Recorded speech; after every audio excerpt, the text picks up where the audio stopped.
اور یہ چیزیں آپ کو ہر جگہ نہیں ملیں گی. ایک مرتبہ زندگی میں ایک مرتبہ گہرائی سے سمجھ لیں, یہ پوری زندگی کا ہمارے دین کا یہ بیس ہے, یہی فنڈامنٹل ہے. کا مطلب یہ ہوا کہ ایمان سے نکل گئے. یاد رکھیے گا, ایمان سے اگر نکلے تو جو لوگ شادی شدہ ہیں ان کا نکاح بھی ختم ہو جائے گا.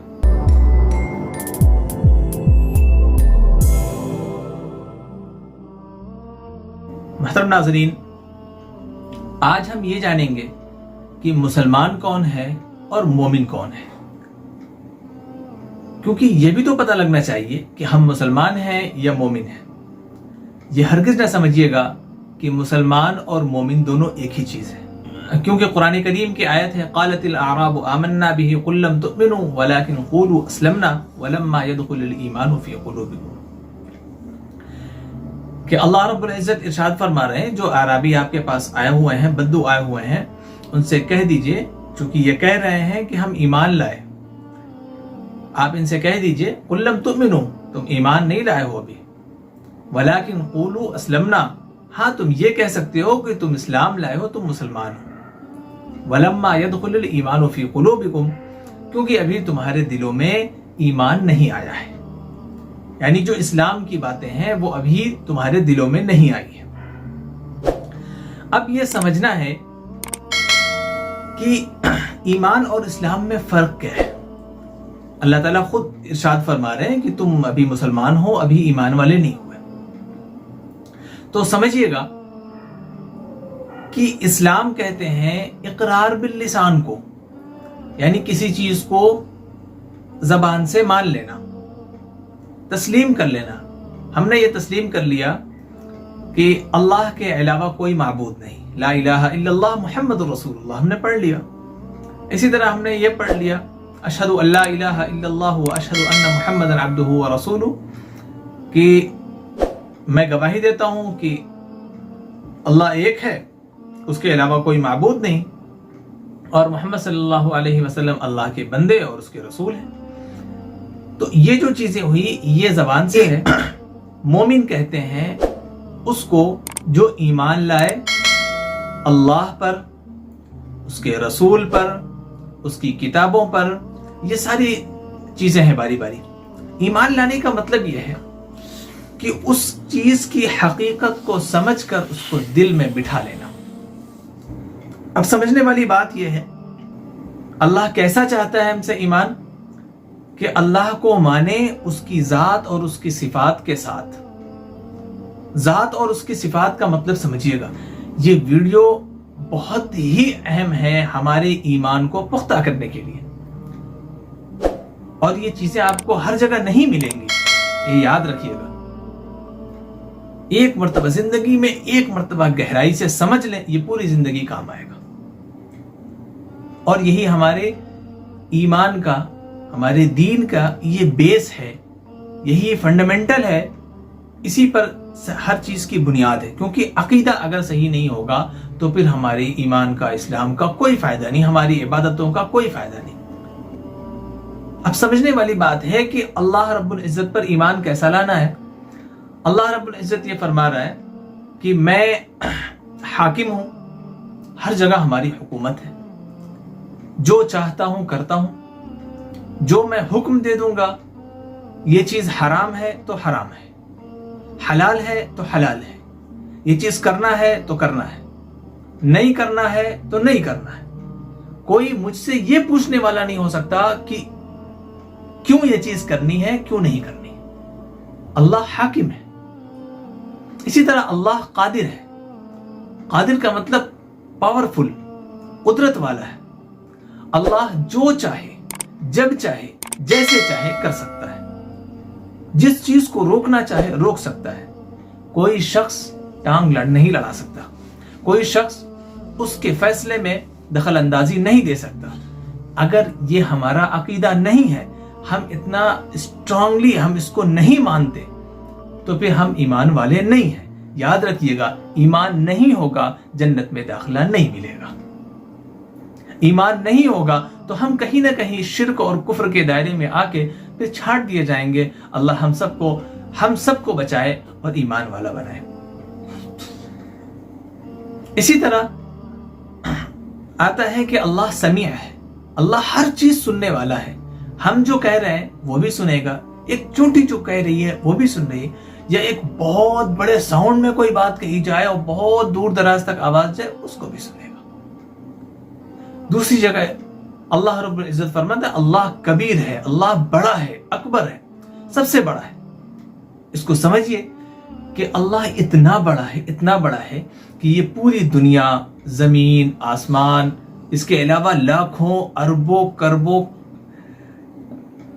کرسٹلز ہیں، اور یہ جو ہماری گلیکسی ہے اس کے علاوہ بھی پتہ نہیں کتنی گلیکسی ہے، پورا یونیورس ہے، ان سے بھی بڑا اللہ ہے. اب سوچئے کہ اللہ کتنا بڑا ہوگا، کوئی احاطہ نہیں ہے کسی بھی چیز کو. یہ پورے یونیورس جو ہے وہ کہیں نہ کہیں وہ ختم ہو رہا ہے، اس کا احاطہ ہے، اس کی باؤنڈری ہے کہیں نہ کہیں، لیکن اللہ کا کوئی احاطہ نہیں کر سکتا. اللہ اتنا بڑا ہے، اللہ ہمیشہ سے ہے، ہمیشہ رہے گا. اور سمجھنے والی بات ہے قل هو اللہ احد، اللہ ایک ہے. کوئی یہ نہ سوچے کہ معبود بہت سارے ہو سکتے ہیں. تو بتانا یہاں پہ یہ ہے کہ اللہ ایک ہے، اللہ الصمد، اللہ بے نیاز ہے. سمجھیے گا اس کو، اللہ بے نیاز کا مطلب اللہ کسی بھی قسم کے پریشر کے تحت نہیں ہے. اللہ کسی بھی چیز سے ایسا نہیں ہے کہ وہ فری نہ ہو، اللہ ہر چیز سے فری ہے. مثال کے طور پہ ایک چھوٹی سی ڈبی ہو، اس ڈبی میں اپنے آپ کو رکھنا چاہوں نہیں رکھ سکتا. بڑے سے بڑا دنیا کا سائنٹسٹ کوئی آ جائے اس ڈبی میں مجھے نہیں رکھ سکتا. لیکن اللہ رب العزت اتنا بڑا ہونے کے باوجود ایک چھوٹی سی چونٹی ہے، چونٹی کے دل میں بھی اللہ بس جاتا ہے. یہ اللہ کی قدرت ہے کہ وہ اتنا بڑا اللہ ہے اور اتنی چھوٹی سی چیز میں بھی آ سکتا ہے. اللہ کی قدرت ہے اور اللہ ہر چیز پر قادر ہے، جب چاہے جیسے چاہے ہر جگہ وہ جا سکتا ہے، ہر جگہ کر سکتا ہے. اللہ ہر چیز سن سکتا ہے. چھوٹی سی بات سنتے جائیں کہ جیسے بڑی کمال کی بات ہے، تعجب کی بات ہے یہ کہ ہم مسلمان ہیں، ایمان رکھتے ہیں، یہ بھی ایمان رکھتے ہیں کہ اللہ تعالیٰ فرماتا ہے کہ ہم ادعونی استجب لکم، تم مجھ سے مانگو میں تمہاری سنوں گا، اور میں تمہاری سنوں گا اور تمہیں اس کا جواب دوں گا. یعنی میں تمہاری دعا قبول کروں گا اور جو مانگو گے وہ دوں گا.